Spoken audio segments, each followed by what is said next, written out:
Go. Dobrý deň, vážení diváci. Vítame vás v dnešnej druhej lekcii chôdze na štapoch. Aby ste si aj vy mohli uvedomiť, že chodenie na štapoch je veľmi jednoduché, prizvali sme si k tomu nášho figuranta. To je pekne, Peťo Vysoké u nás. Ahoj. Takže, ukážeme divákom, že chôdza na štapoch je skutočne jednoduchá. Poprosím ťa prístup k rebríku, kontrolujeme technický stav. Pohode. Je to skutočne jednoduché. Nastúpime. Nech sa páči, bez strany. Rebrík si všimol, pamätáme si z prvej lekcie. Opačne. Opačne. Toto sú akrobatické kúsky. Páni a dámy, toto doma neskúšajte. To je už skúšený chodec na štátom.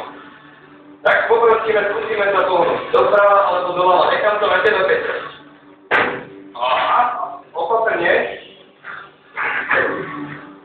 No, to vyzerá na nebezpečné akrobatické kúsky, ale ako vidíte, je to veľa. Super, super. Pomaly tam je už okolo.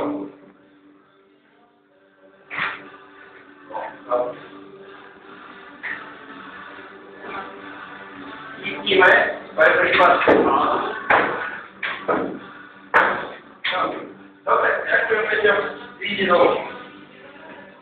Ďakujem za účastný výkon. Ako vidíte, vážení diváci, chôdza na štapoch je skutočne jednoduchá. Uvidíme sa pri lekcii číslo 3.